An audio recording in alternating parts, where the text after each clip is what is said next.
ದೋಷವಿಲ್ಲದ ಅರಸುಕುಮಾರ. ಒಂದಾನೊಂದು ಕಾಲದಲ್ಲಿ ದೂರದ ನಾಡಲ್ಲಿ ಓರ್ವ ಸುಂದರ ಅರಸುಕುಮಾರಿ ಇದ್ದಳು. ಆಕೆ ದೊಡ್ಡ ಅರಮನೆಯಲ್ಲಿ ಜೀವಿಸಿದ್ದಳು. ಅನೇಕ ನೌಕರರಿದ್ದರು ಆಕೆಯ ಚಾಕರಿ ಮಾಡಲು. ಆದರೆ ಅರಸುಕುಮಾರಿ ಆನಂದದಿಂದ ಇರಲಿಲ್ಲ. ಒಬ್ಬ ಮಾಟಗಾರ ಅರಸುಕುಮಾರಿಯ ಪ್ರೀತಿಸತೊಡಗುತ್ತಾನೆ. ಕ್ರೂರ ಮಾಟಗಾರ ಅರಸುಕುವರಿಯ ವಶಪಡಿಸಿಕೊಳ್ಳಲು ಬಯಸುತ್ತಾನೆ. ಆತ ಒಂದು ದೈತ್ಯ ಬೆಕ್ಕಿನ ರೂಪದಲ್ಲಿ ಅರಸುಕುಮಾರಿಯು ಹೋದಲ್ಲೆಲ್ಲ ಹೋಗುತ್ತಿರುತ್ತಾನೆ. ಅರಸುಕುವರ ಮಾತ್ರ ಶಾಪವನ್ನು ವಿಮೋಚನೆ ಮಾಡಬಲ್ಲನು. ಕೇಳಿದ್ದೆಂದರೆ ಅರಸುಕುವರ ದೈತ್ಯ ಬೆಕ್ಕಿನ ಬಾಲವನ್ನು ಜಜ್ಜಬೇಕು. ಆಗ ಮಾತ್ರ ಅರಸುಕುವರಿ ಸ್ವತಂತ್ರಳಾಗುತ್ತಾಳೆ. ಅಂದವಾದ ಅರಸುಕುಮಾರ ಬಹಳ ದೂರದಲ್ಲಿ ಇರಲಿಲ್ಲ. ಆತ ಸುಂದರ ಅರಸುಕುಮಾರಿಯ ಬಗ್ಗೆ ಕೇಳಿದ್ದ. ಇದು ಭಯಾನಕವಾಗಿದೆ. ಅರಸುಕುಮಾರಿಯನ್ನು ಬಿಡುಗಡೆ ಮಾಡಲೇಬೇಕು. ಮಂತ್ರಿಗಳು, ನಾನು ಆಗಮಿಸಿದ್ದನ್ನು ಯಾರಿಗೂ ಹೇಳಿಲ್ಲ. ಅದು ಬೆಕ್ಕಿಗೆ ಎಚ್ಚರಿಸದಂತೆ ಆಗುತ್ತಿತ್ತು. ನಾನದರ ಬಾಲವನ್ನು ಜಜ್ಜುತ್ತೇನೆ ಆ ಮಾಟಗಾರ ಗಾಢವಾದ ನಿದ್ದೆಯಲ್ಲಿದ್ದಾಗ. ಮತ್ತದೇ ಆಯಿತು. ഇരുಳು ಆದಂತೆ ದೈತ್ಯ ಬೆಕ್ಕು ಗಾಢವಾದ ನಿದ್ದೆಯಲ್ಲಿ ಮುಳುಗಿತ್ತು. ಅರಸುಕುಮಾರ ಅದರ ಬಾಲವನ್ನು ಜಜ್ಜಿದನು. ಮತ್ತೆ ತಕ್ಷಣ, ನಿನಗೆಷ್ಟು ಧೈರ್ಯ? ಅರಸುಕುಮಾರಿಯನ್ನು ಈಗಲೇ ಬಿಟ್ಟು ಬಿಡು. ನಾನು ನಿನಗೆ ಅಪ್ಪಣೆ ಮಾಡುತ್ತೇನೆ. ನಾನಾಕೆಯನ್ನು ಬಿಡುಗಡೆ ಮಾಡುವೆ, ಆದ್ರೆ ನಿನ್ನನ್ನು ಯಾರು ಬಿಡುಗಡೆ ಮಾಡ್ತಾರೆ? ನಿಮ್ಮ ಚೊಚ್ಚಲ ಮಗುವಿಗೆ ಶಾಪ ಕೊಡುವೆ. ಆತ ಅತ್ಯಂತ ದೊಡ್ಡ ಮೂಗಿನವನಾಗಿರಬೇಕು. ಮತ್ತಾತ ಎಂದಿಗೂ ಅರಸನಾಗಲಾರ. ಕರೆ ಒಂದು ಅಂಗೀಕರಿಸದಿದ್ದರೆ ನಿಮ್ಮ ರಾಜ್ಯಕ್ಕೆ ಮಾತ್ರ ಯೋಗ್ಯನಾದ ಅರಸ ದಕ್ಕಲಿ. ಈ ಶಾಪ ಏನೂ ಮಾಡುವುದಿಲ್ಲ ಎಂದು ಅರಸುಕುಮಾರ ತಿಳಿದ. ನಿನ್ನ ಮಗ ಕೂಡಲೇ ಅರಿತುಕೊಳ್ಳಲಿ ತನ್ನದು ಅತಿ ದೊಡ್ಡ ಮೂಗೆಂದು. ಮತ್ತು ಆ ದೊಡ್ಡ ಮೂಗು ದೋಷವನ್ನಲಾಗದು. ಅದು ಯೋಗ್ಯವಾದದಲ್ಲ. ಅದರ ಬಗ್ಗೆ ಯೋಚಿಸಬಾರದು.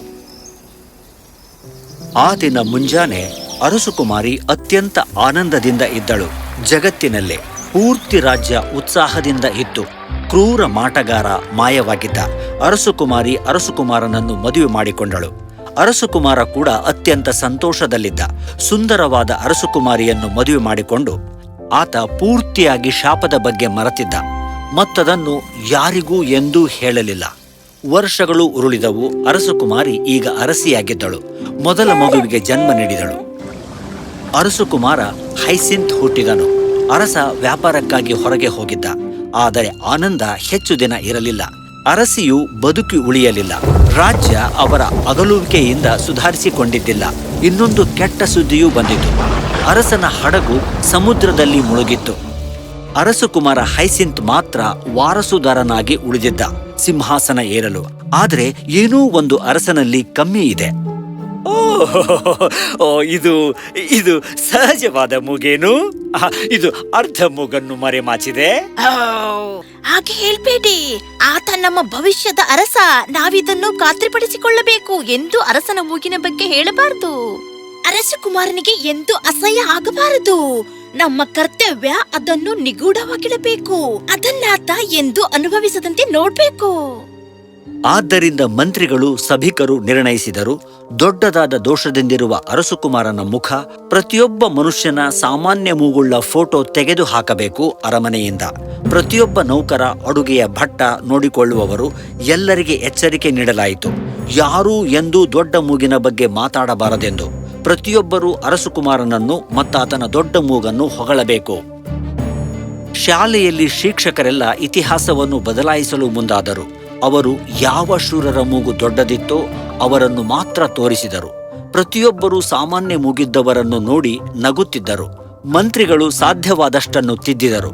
ಅವರು ರಾಜ್ಯದ ಸುಂದರ ಮೂಗಿದ್ದ ವ್ಯಕ್ತಿಗಳಿಗೆ ಕೃತಕ ದೊಡ್ಡ ಮೂಗನ್ನು ತೊಡಲು ಹೇಳಿದರು. ಪ್ರತಿ ಸಲ ಅವರು ಅರಮನೆಗೆ ಬಂದಾಗೊಮ್ಮೆ ತನ್ನ ದೊಡ್ಡ ಮೂಗಿನ ಹೊಗಳುವಿಕೆ ಕೇಳುತ್ತಾ ಹೆಮ್ಮೆ ಪಡುತ್ತಾ ಅರಸುಕುಮಾರ ದೊಡ್ಡವನಾದ. ದೋಷವನ್ನು ಮುಚ್ಚಿಡಲಾಯಿತು. ಘನರಾಜಕುಮಾರರೇ, ಈಗ ತಮಗೆ ಪಟ್ಟಾಭಿಷೇಕ ಮಾಡುವ ವೇಳೆ.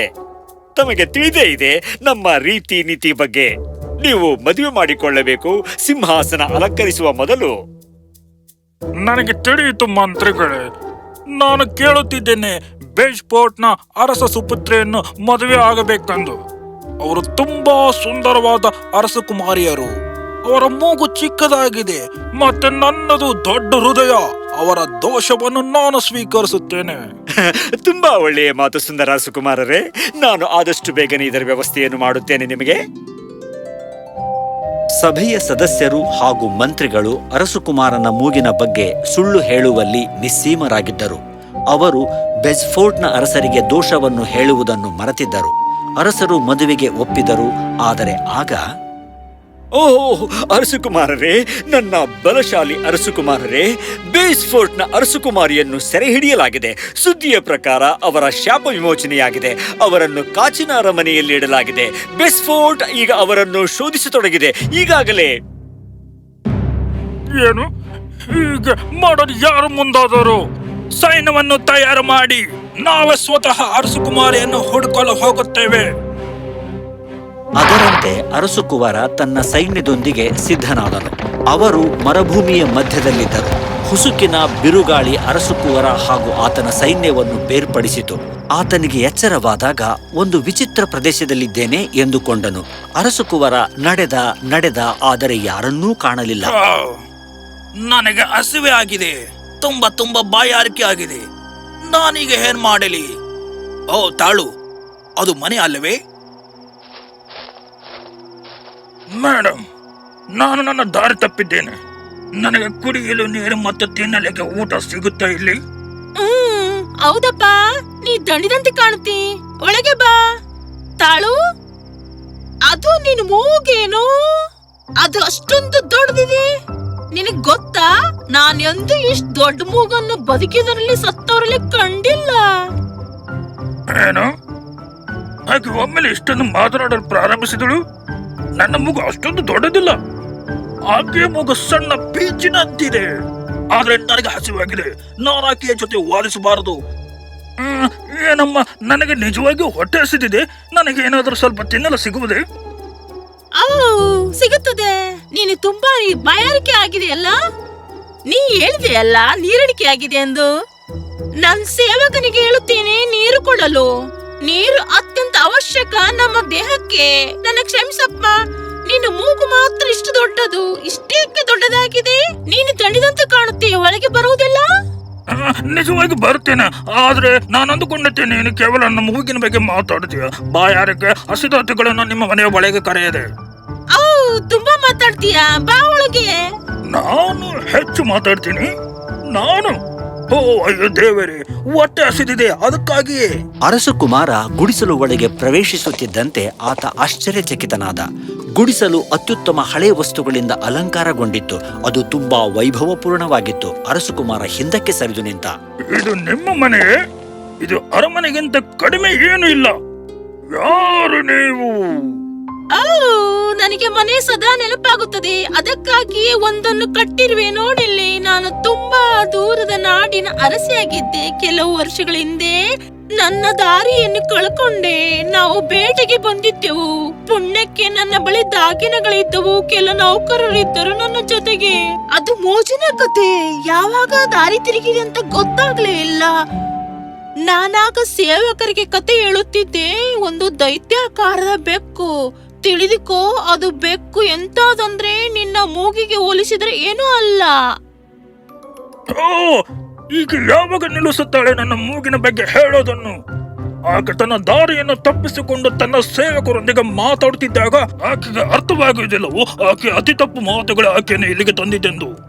ನೀನು ಅರಸ ಹಾಗೂ ದೈತ್ಯ ಬೆಕ್ಕಿನ ಬಗ್ಗೆ ಕೇಳ್ಬೇಕಾ? ಕೇಳಲೇಬೇಕಾಗಿದೆ.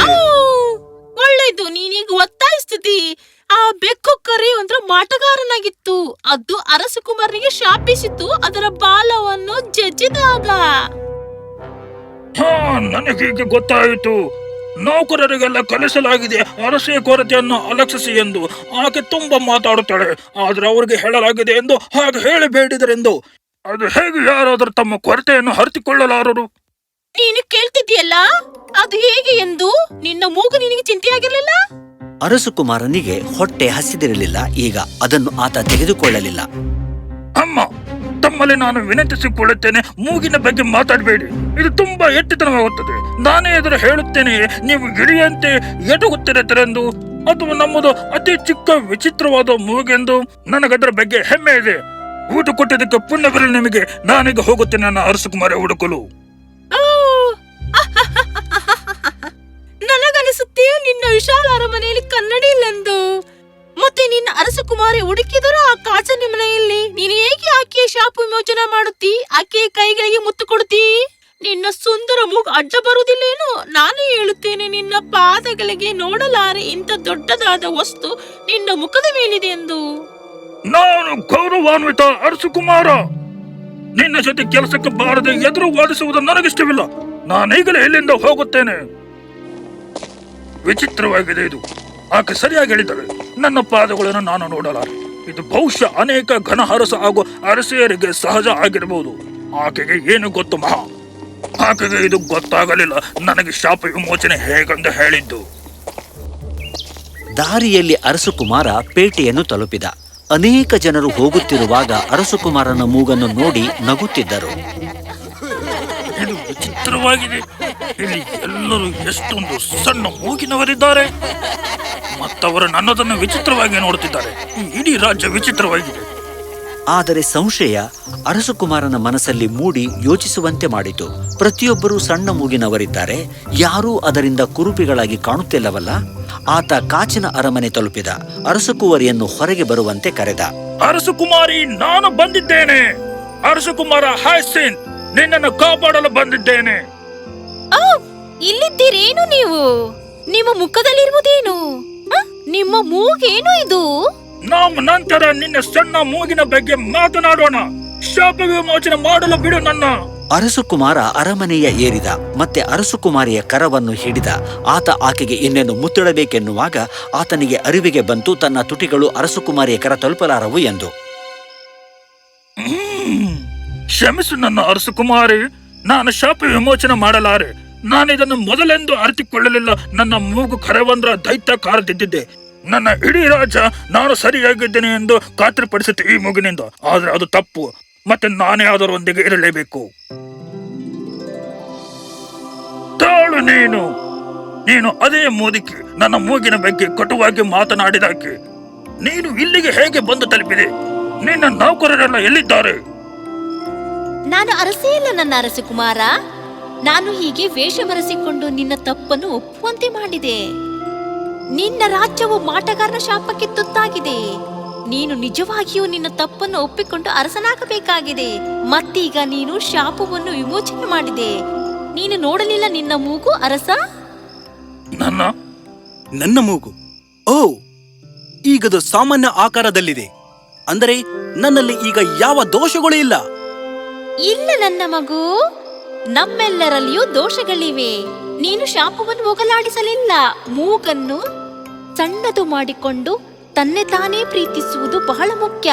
ಆದರೆ ಅತಿಯಾದ ವ್ಯಾಮೋಹ ನಮ್ಮ ಉಳುಕುಗಳನ್ನು ಕಂಡುಕೊಳ್ಳುವಂತೆ ಮಾಡುತ್ತವೆ. ನಾವು ಬೇಕಾದ್ದನ್ನು ಪಡೆಯಲು ಸಾಧ್ಯವಿದೆ. ನೀನೀಗ ಹೇಗೆ ನಿನ್ನ ಅರಸಿಯನ್ನು ಹುಡುಕಿಕೊಂಡೆ ಮತ್ತೆ ಶಾಪವನ್ನು ಪರಿಹರಿಸಿಕೊಂಡೆ? ನಿನ್ನ ದೋಷವನ್ನು ಕಂಡುಕೊಂಡು ನಾವು ನಮ್ಮ ಸ್ವಂತ ದೋಷವನ್ನು ಕಂಡಾಗ ಮಾತ್ರ ನಾವು ದೋಷರಹಿತರಾಗುತ್ತೇವೆ ನಿಜವಾದ ಅರ್ಥದಲ್ಲಿ. ಅರಸಕುಮಾರ ಅರಸಕುಮಾರಿ ತಮ್ಮ ರಾಜ್ಯಕ್ಕೆ ತಿರುಗಿ ಹೋದರು. ಮದುವೆ ಮಾಡಿಕೊಂಡರು. ಈಗ ರಾಜ್ಯ ಖರೇವಂದ್ರ ದೋಷವಿಲ್ಲದ ಅರಸನನ್ನು ಪಡೆದಿದೆ.